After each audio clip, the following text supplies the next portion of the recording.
Okay, I think we've got all guests present. Welcome. This is part 2 of today's program on Roee Rosen. Who's Afraid of Roee Rosen? That's the title of this session. My name is Arjon Dunnewind. I'm the director of IMPAKT Center for Media Culture. And I'll be interviewing Marcel Schwierin, sitting here next to me. Please give him a warm welcome, maybe. All the way from Oldenburg. That's a 2-hour trip, 3-hour trip?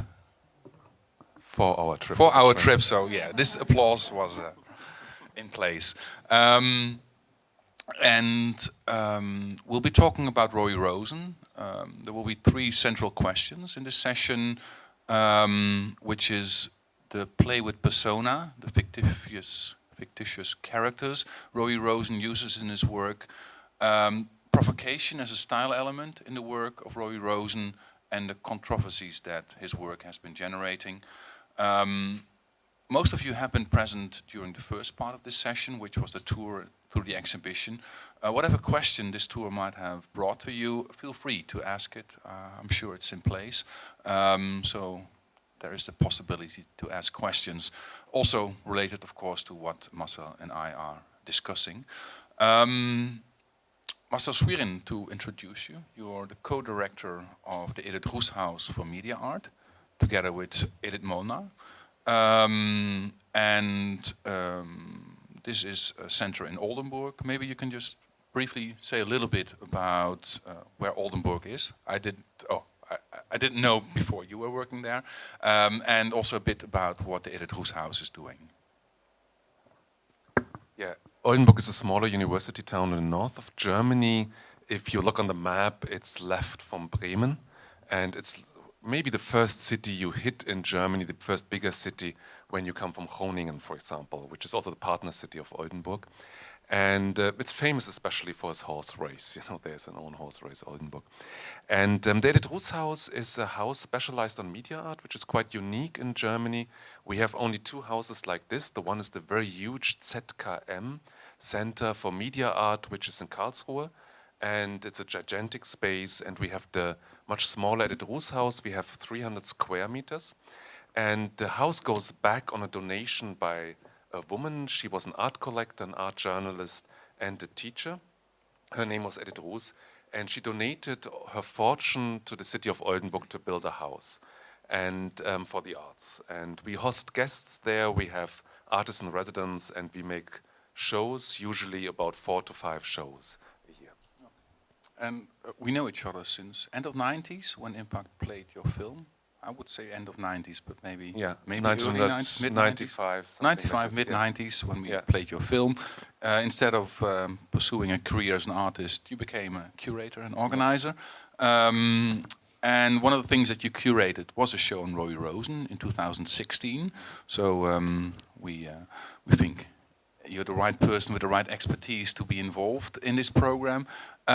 It's also because Roee Rosen, as I explained during the tour, unfortunately cannot be here. He's diagnosed with cancer, he's undergoing treatment and not able to travel. So that's why he will not be here tonight, also not at the Spring Festival, where at 8:30 we'll have Theatre of the Awkward performance night with a film, a performance, and again a talk by Marcel, but then specifically on Roee Rosen's project Kafka for Kids.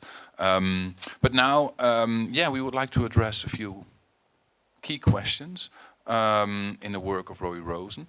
And the first thing is one of the things that I find most fascinating about Roee Rosen is the play with characters, the fictitious characters that he is introducing, the persona, and that's something that we can see, of course, in his work with Justine Frank, and the video that he made, 2 Women and a Man, but also in Mishkin, the central figure to his work, Vladimir's Night. Could you maybe tell a bit about the exhibition that you organized?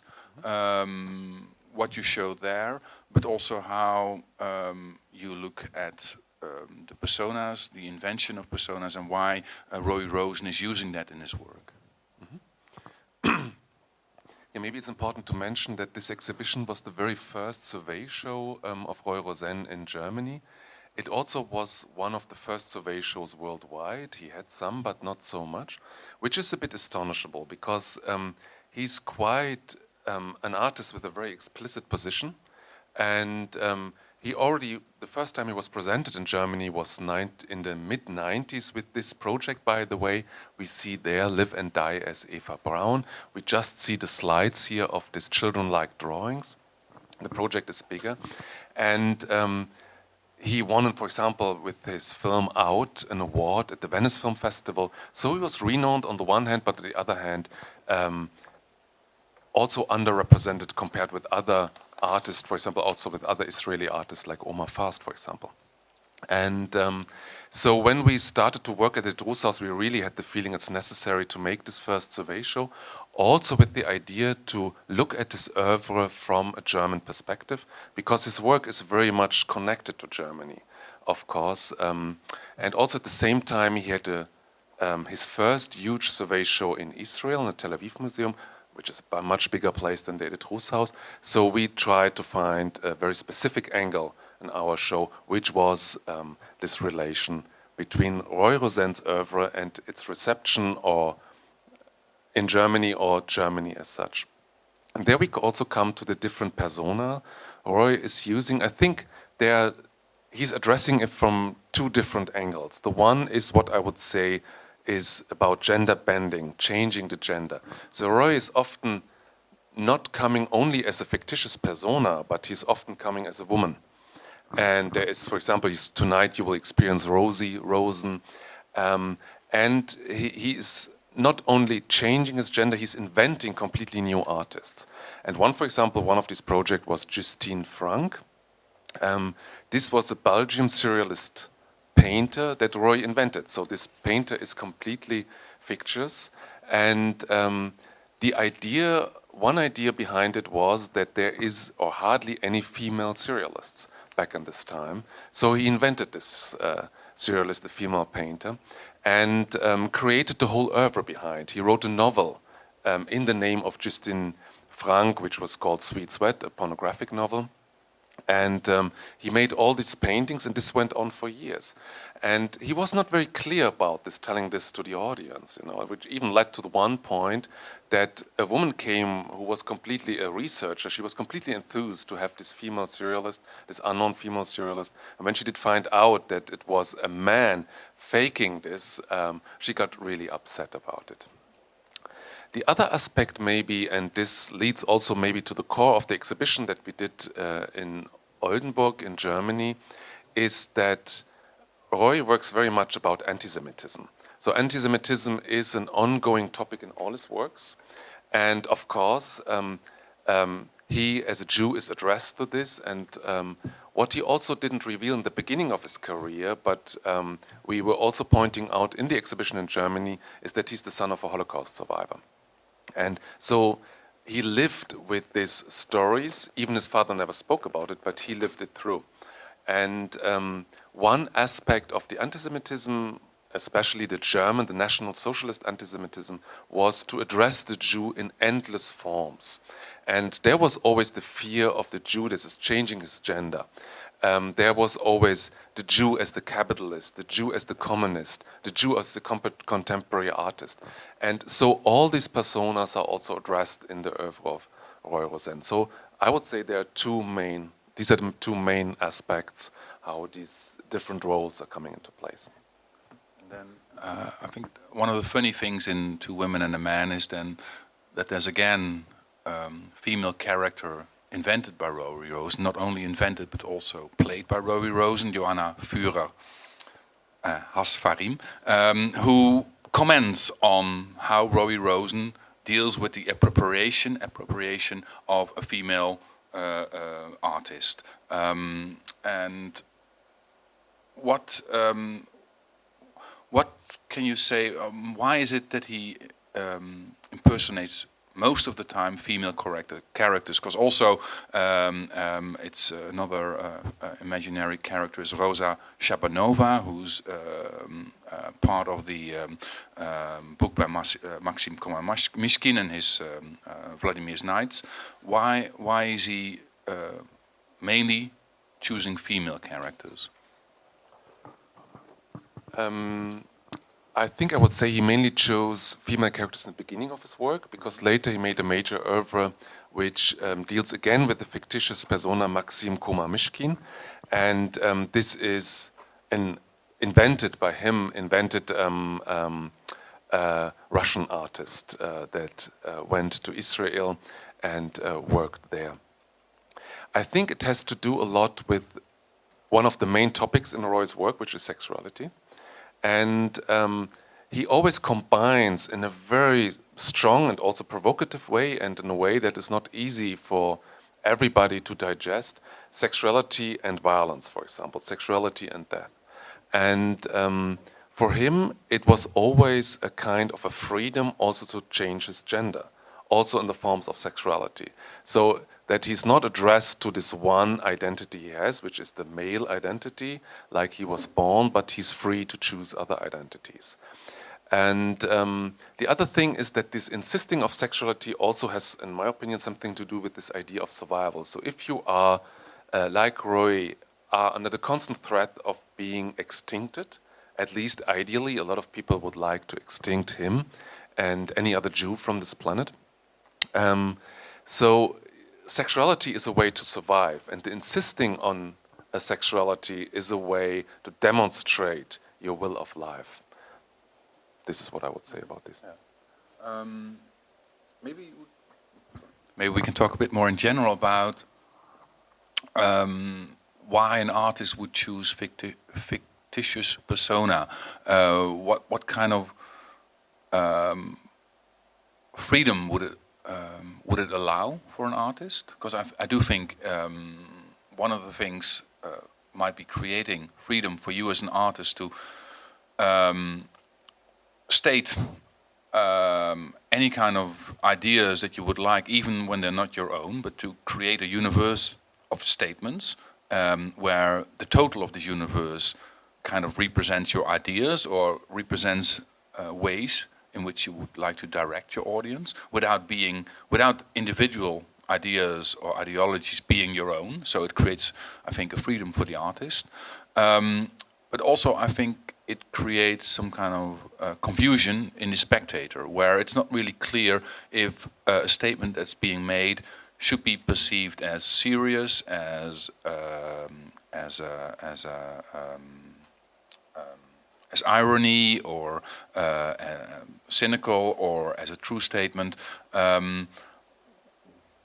Do you think he uses this as a strategy to confuse and thereby make his audience more alert and more aware and more independent in interpreting what they are seeing and making their own judgments?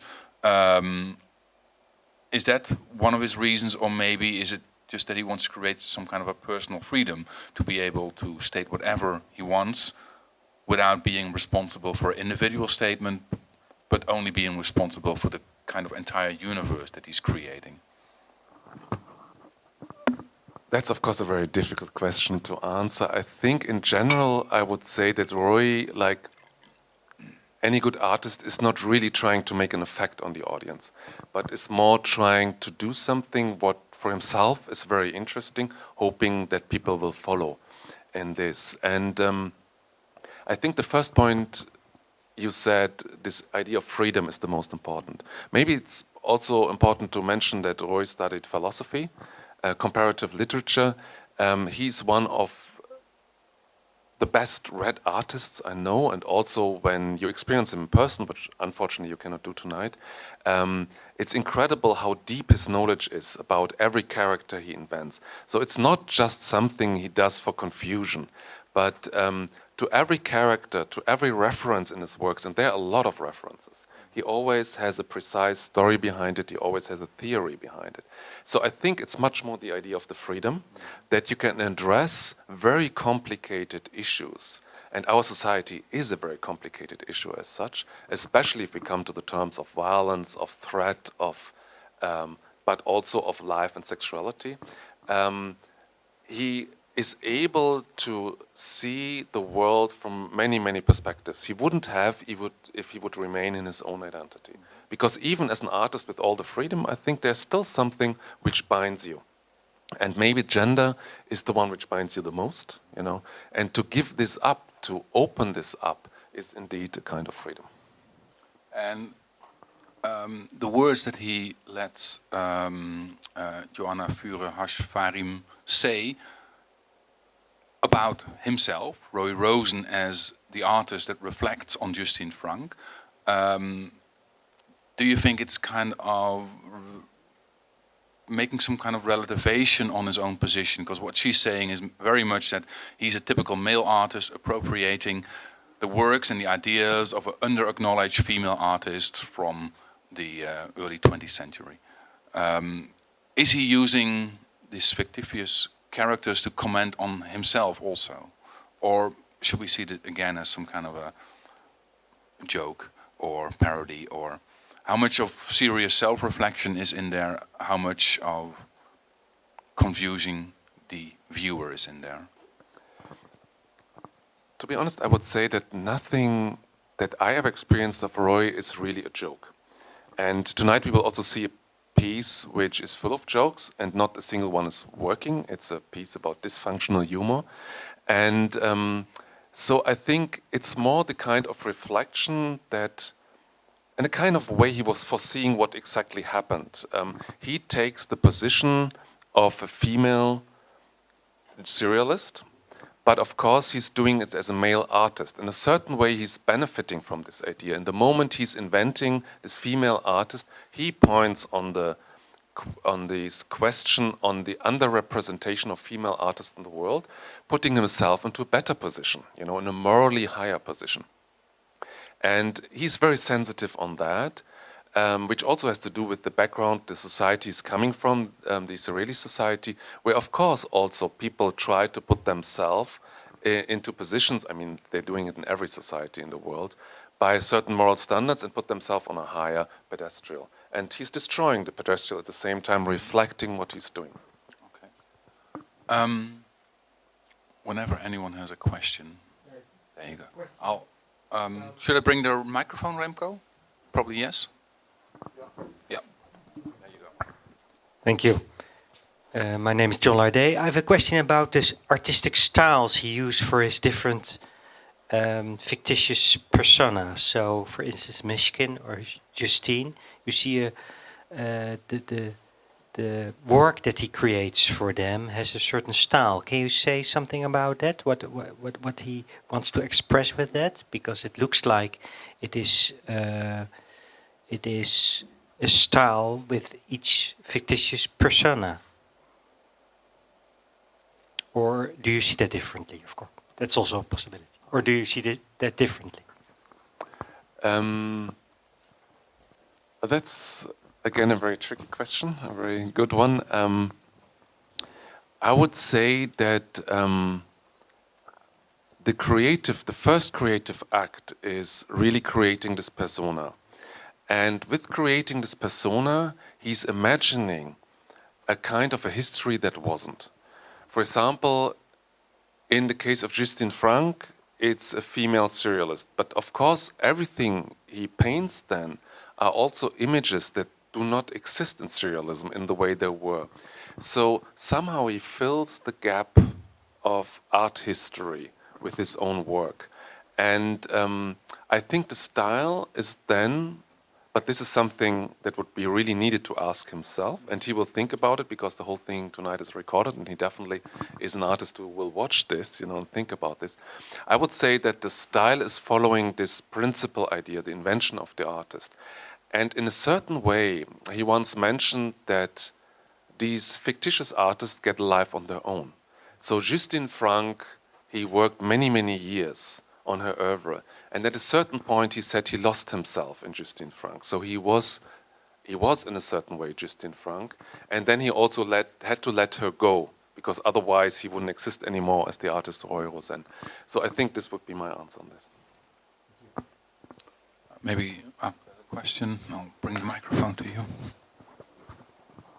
Yeah, maybe just a question to have a brief comment, because I thought it was quite interesting that Walid Raad, who of course also is from the region, as seen from our perspective maybe, but who's from Lebanese Palestinian descent, also chooses via the Atlas Group, of course, to find a whole plethora of different artists to express his views and his work. Do you think that's a coincidence that they're both using this narrative strategy? Definitely not. I think it's not a coincidence. Both are coming from societies who suffered in a certain way erasure. The whole Lebanese art scene for a while was very much determined by the fact that in the wars in Lebanon, practically the whole memory of the country was destroyed. And so there were a lot of projects dealing with the history as such, putting together what was left, like family photographs, bits and pieces, to create or recreate a society or remember a society that was but doesn't exist anymore. And this is of course something that also happened to the Jewish society, so that was also erased again by violence. So I think it's not a coincidence at all. Maybe this brings us to Maxim Komar-Mishkin, which is another character he invented, with a very Russian background.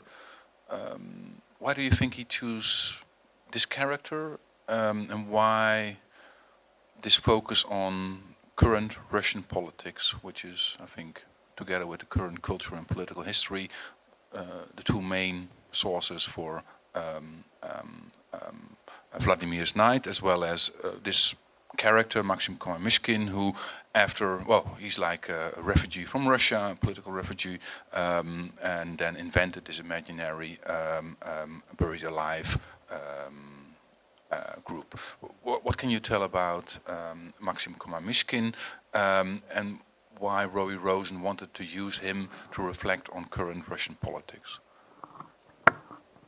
First, there is a very simple answer that, of course, a lot of people came from Russia to Israel. And as Israel is a very, very small country, the people with a Russian cultural background have a very huge influence on the society. And so if you live in Israel, it's something you have to deal with, a very important question. The other thing is that I think intuitively Roy realized that Vladimir Putin was a kind of a game changer in the art world, because for a long time politics, also regimes of all kinds, didn't pay too much attention on the arts.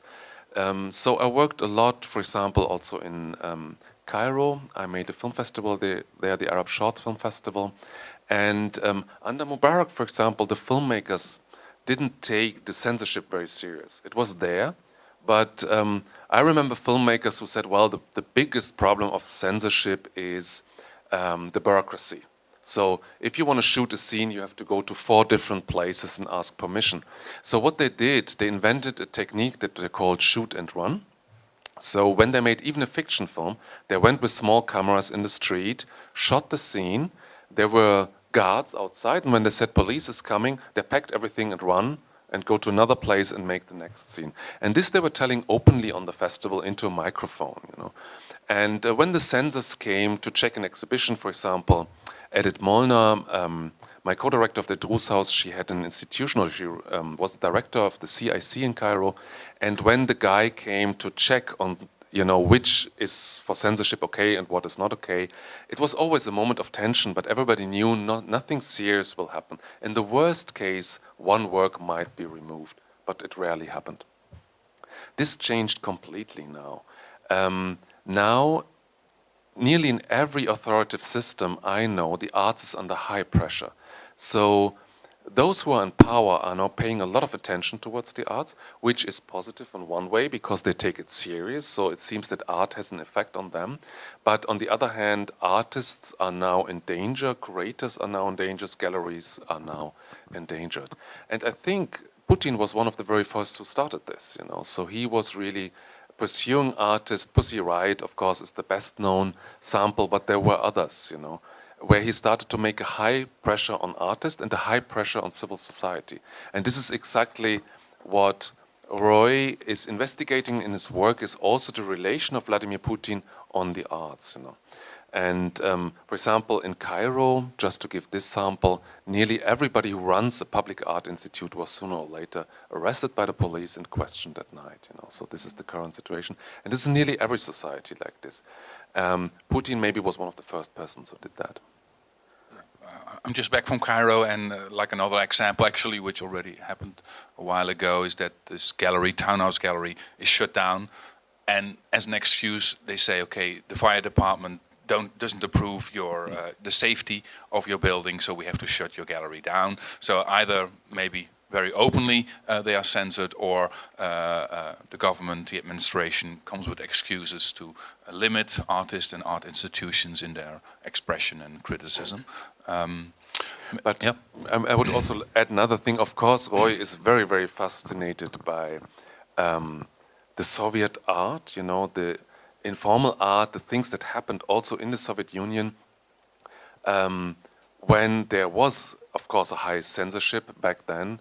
And again, he's going into this history. So it's both. There's always also this fascination. I think he would never make a work just for political reasons. There must be also something else. Okay. Maybe we now move on to the next question on the table. If no one has a question here from the audience, there's a question. Yeah. Earlier on, you were talking about reasons for Roy to create this confusion and play with the identities, and I was also wondering, I mean, it might be, it's attractive to think of it as a ways to create freedom for himself, but you could also say that creating myths around you as an artist also can be economically very interesting, like the prices of your works go up. So what's your idea about that? In how far, I mean, you probably know him better than I do, so yeah. It's just a thought. Yeah. I think quite the opposite was the case. It made the reception of his work much more difficult, because it was always very hard, and we also experienced that making this survey show, to get an overview about his work. Because also as a curator, at a certain point you get confused, you know. So, for example, often his films have two dates. The one is the real date when the film was made, and the other is the fictitious date, you know. And then he constantly changes the titles of the work, you know. So, for example, the videos that are part of the Vladimir's Night with Maxi Koma-Mishkin, they are usually addressed under the Buried Alive group, which was the group of Maxim Koma-Mishkin. So you can easily get lost into this. And for curators also sometimes a bit uncomfortable, because if you're on stage, for example, and somebody asks, well, what is exactly the relation between this person and this person, you know, you might not know what was exactly this relation. So I think it was for him economically more something that stopped his, or made things for him more difficult than more easy. Does that answer the question? Yeah. Okay. I think for the next question, or the next issue that we would like to discuss, the context of the often provocative position Roee Rosen takes in his work, we could start with screening a short film that you selected. Mm-hmm. Maybe you would like to introduce the film, and then we start it, or we just start it and you tell about it after? No, I will say a few words about it. The work is called Confessions Coming Soon. So officially it's a trailer. Confessions is one of the major works of Roee Rosen. It's a work of, I think, if I remember it right, of 48 minutes, and from 2008. And he made a trailer, a short trailer. And The person you will see now is Rooe's son. And just to understand the work a little bit better, he is reading a text from a teleprompter. You know, this is this machine that is used in television where the text for the moderator is appearing. Similar to the stage prompter in the theater was whispering text that the actor or the actress might have forgotten. And so his son is reading the text in a language he doesn't understand. So he really doesn't know what he does. And also the gestures he's doing them because he's following the sample of Roee, who's standing behind the camera. So the work is 9 minutes long.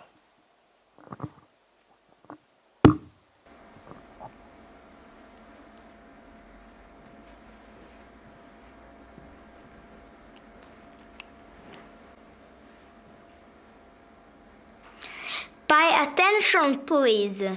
You are now watching me, an innocent child. You are watching me speaking to you in English, a language I do not speak. What you are witnessing is an act of possession. I am now under the control of the infamous artist Roee Rosen. I act as a passive, obedient conduit to his dark whims without knowing what I see or do. I am now Pinocchio in reverse, a real child trained puppet, be a vicious Geppetto.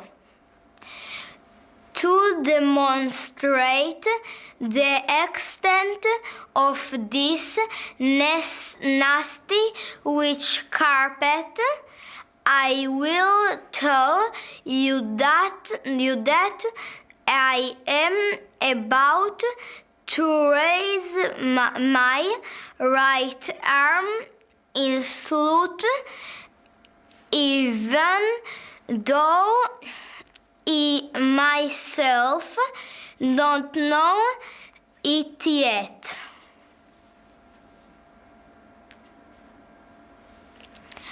I will now raise my right arm again.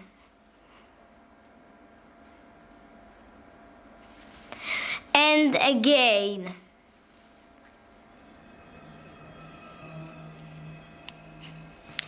You may ask why is a sweet,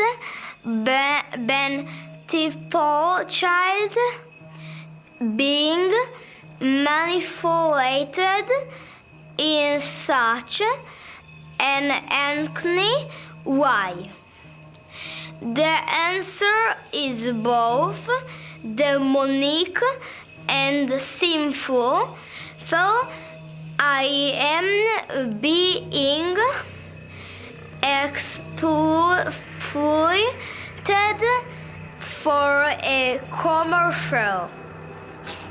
What you are now watching, as horrific as it is merely a teaser for what in store you may have heard about Roee Rosen, his scandals, his crimes, his passions, and his deceptions. Expect all this and more. Now this evasive man feels it is time. Now he is ready to collapse. Watch a truly hideous artist as he joins the tradition that brought you Saint Augustine Rousseau and Jerry Springer. You will soon realize that their confessions fell next to his. Perversion, betrayal, corruption, sacrilege. Nothing you ever saw on the screen can prepare you for. The Confessions of Roee Rosen.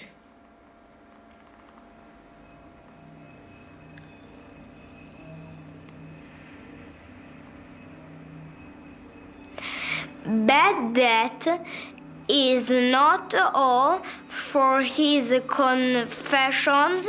Roee Rosen will impose himself not on me but on free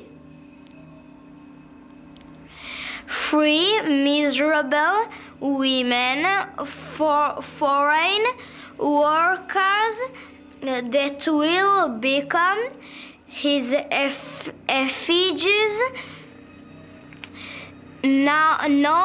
Nothing as terrible as this has ever been attempted. Nothing like this has ever before been shown on the screen. You will witness a breakthrough in cinema, culture, history, spirituality, and a breakthrough in pure evil.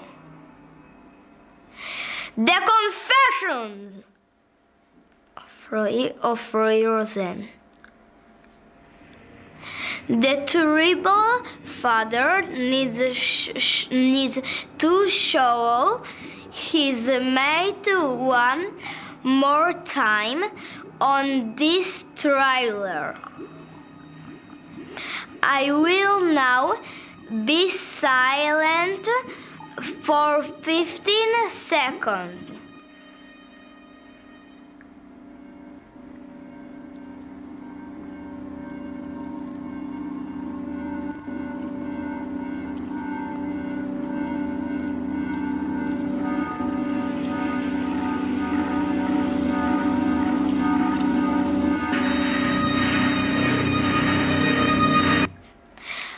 Coming soon to your very own on screen.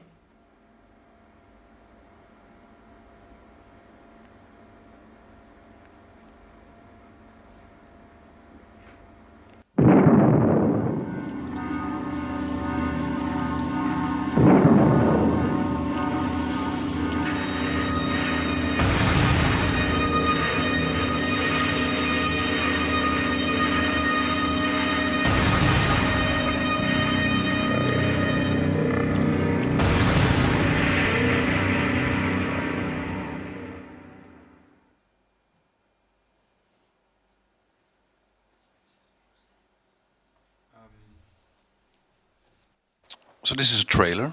It's a trailer to a longer work.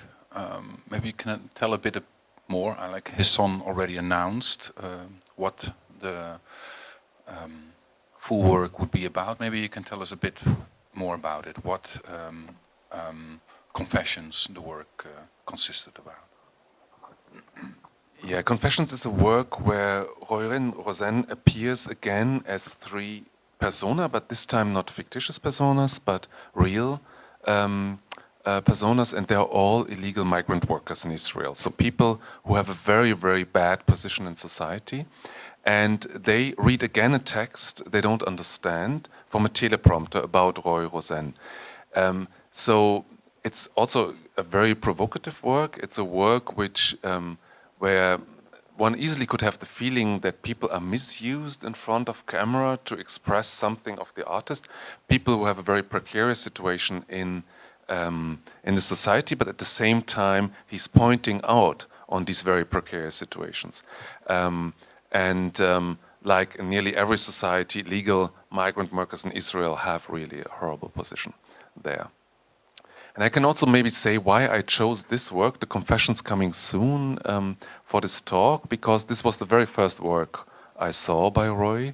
I saw it I was a guest member of the International Commission in Oberhausen back then, so we were about to select the films of the festival program.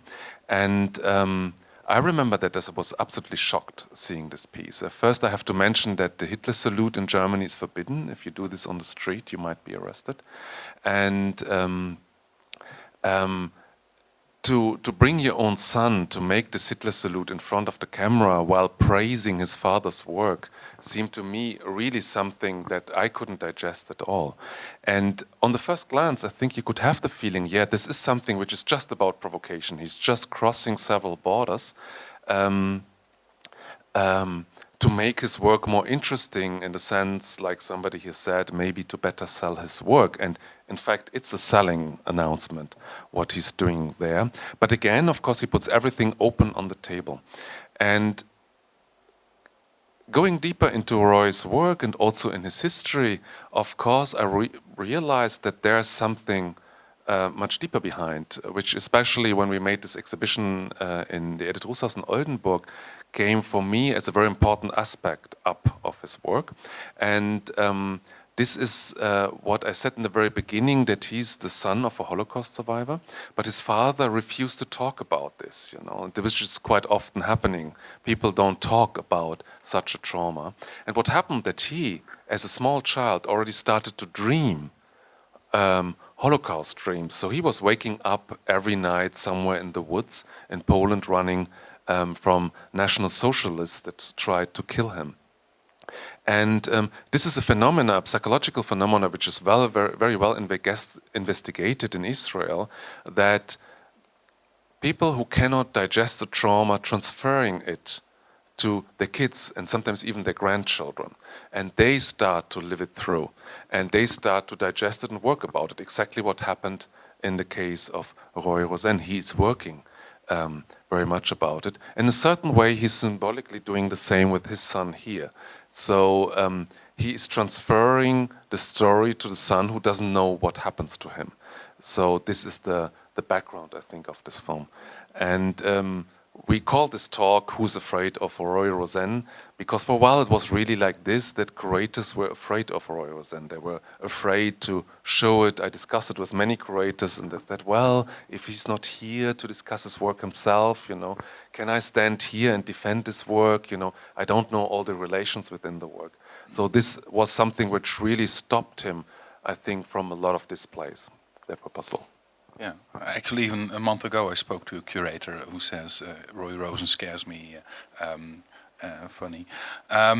We're running a bit out of time, so I would like to discuss also the BDS with you, but maybe we connect it to the next question. For those of you who don't know, BDS, the Boycott, Divestment and Sanction Movement against against Israel, I would say, and maybe also against Israeli cultural projects. But let's maybe connect that in the framework, discuss that in the framework of the next question. And that's the controversies Roee Rosen's work has generated in Israel. As far as I know, and see his work now, the biggest controversy was in 1997, coinciding or because of his exhibition Live and Die as Eva Braun in the Israel Museum in Jerusalem. What can you tell about that controversy? I think part of it we can see in Two Women and a Man. I think the TV excerpts in that video are taken from television and responses to his exhibition. Please tell us a bit more about the exhibition and how it was received in Israeli society. Yeah, maybe I have to say first a few words about what is Live and Die as Eva Braun.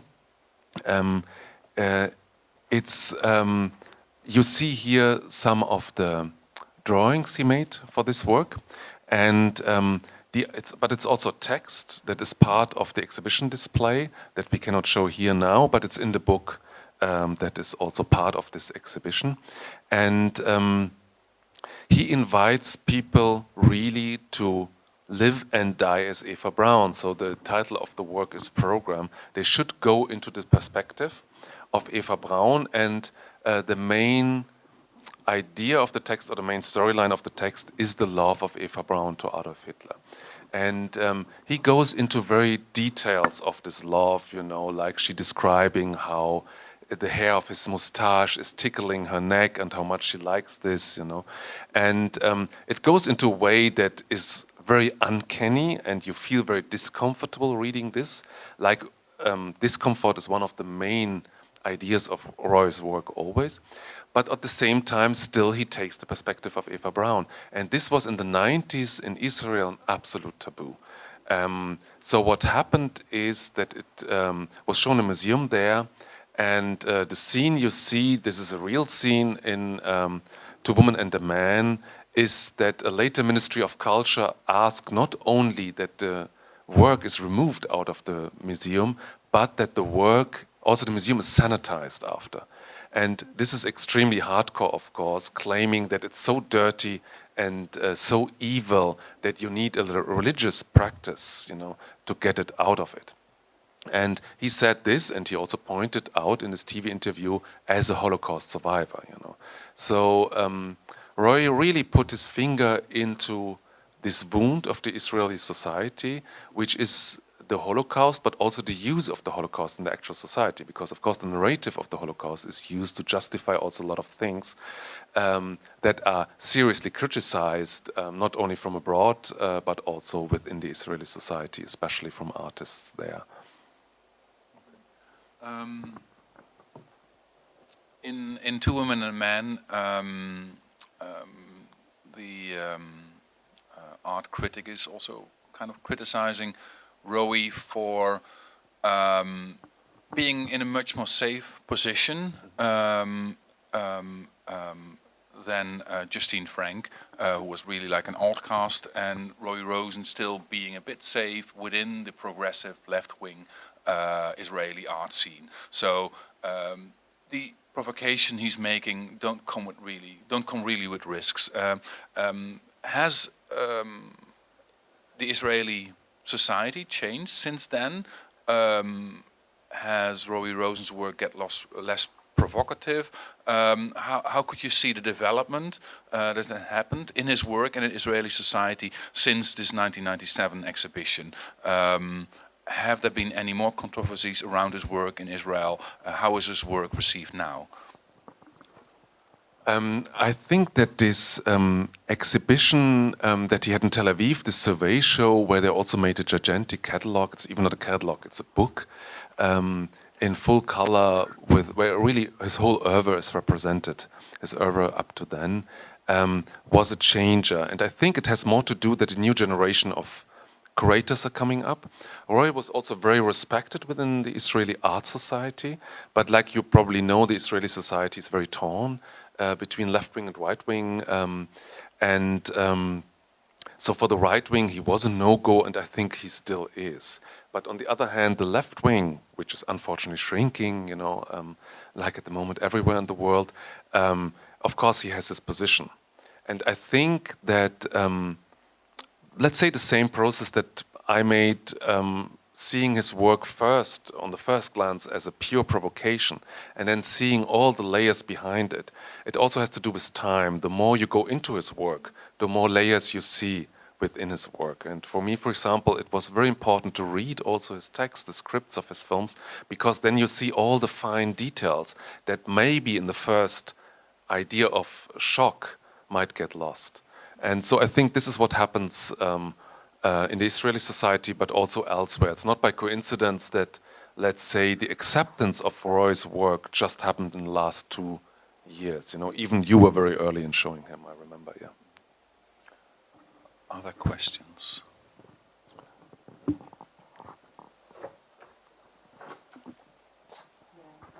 I was just thinking of a small detail I saw in the film about the exorcism, and also knowing or kind of finding out how many layers there are in his work. That in this exorcist session there is this kind of bat used, and there's a logo on the bat, like BD or something.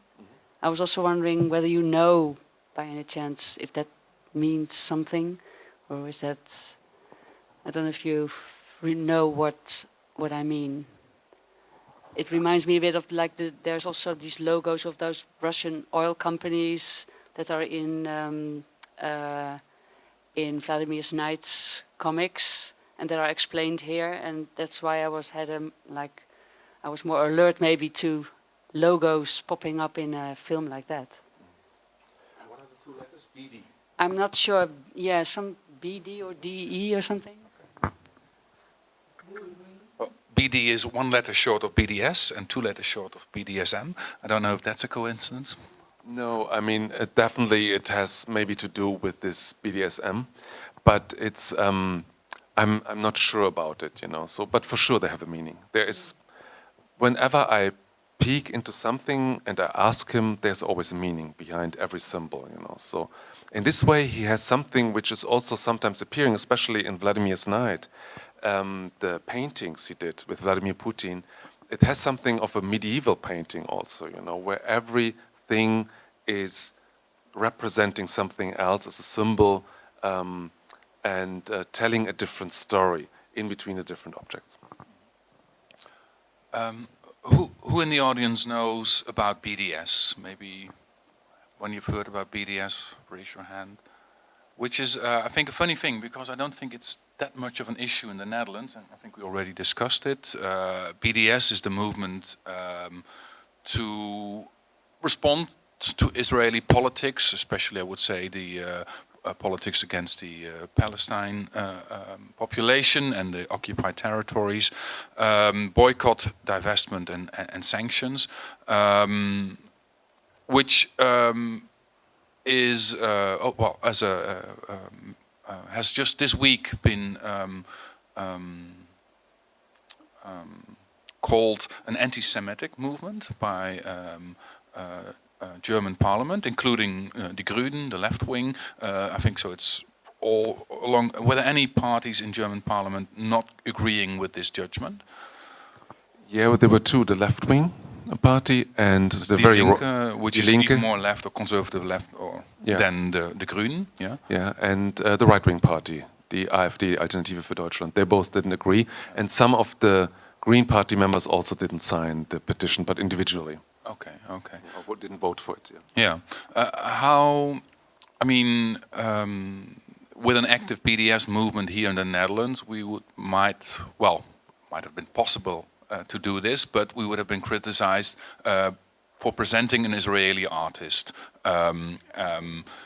What's your opinion on or I'm also curious to know about the audience, how they see even an artist that is so very critical about, take the Dust Channel, which is like a fierce protest against Israeli foreign politics and the way they deal with refugees. How do you see, what can you say about the BDS movement, and whether they would contribute to the cause of a more humane, let's say humane policy in Israel, or whether it would be a counterproductive movement, because it would also silence the critical voices, Israeli voices to be heard outside of Israel?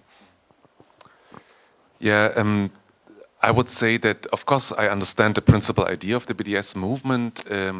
It's coming from the Palestinian side, and it's also desperation behind to do something against the occupation. And it also has a very positive effect, because it's a movement that doesn't want to use violence. So boycott, of course, is much less aggressive than violence. And this is also why a lot of Israeli left-wing people support the BDS, or at least say one couldn't condemn it just as anti-Semitic. The problem, I think there are several problems nonetheless with it. The one is that it's a bit weird that it's the only cultural boycott in the world that's happening against the country. I don't know anything else.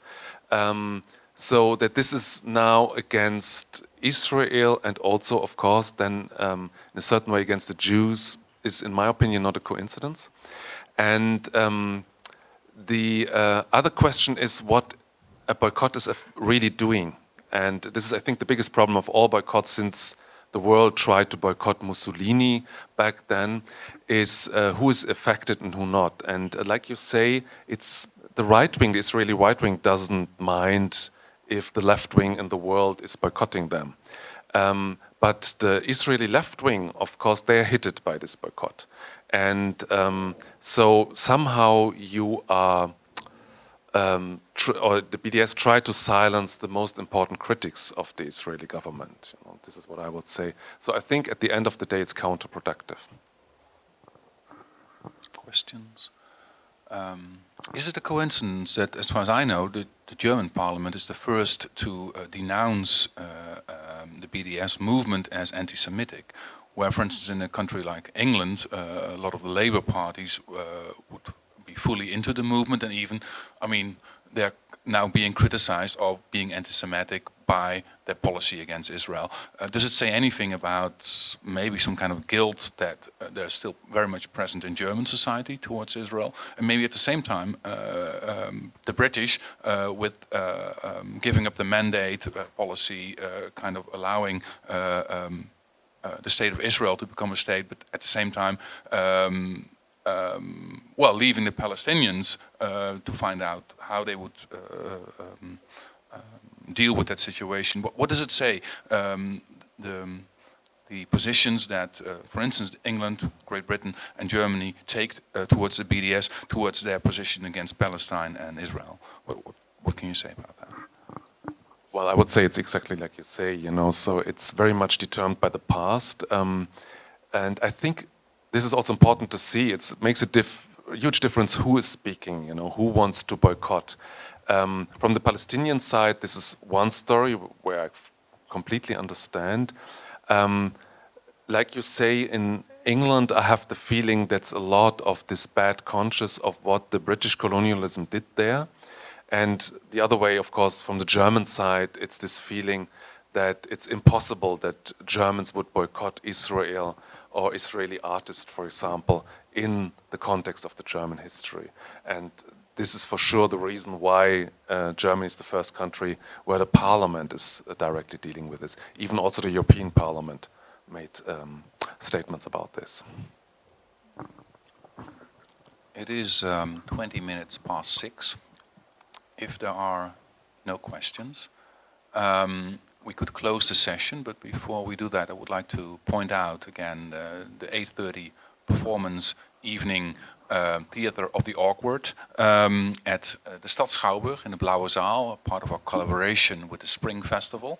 And those of you who got interested in the books by Roee Rosen that are on the table, some of them are for sale in the entry at the reception desk. You can buy them, but you might as well simply order them online, because that's also what we do to get them here. So I would like to thank a lot Marcel Schwierin for being here and discussing the works of Roee Rosen. Would like to thank Roee Rosen, who unfortunately can't be here, but hopefully is seeing the video recordings of tonight. And I would like to thank you as an audience.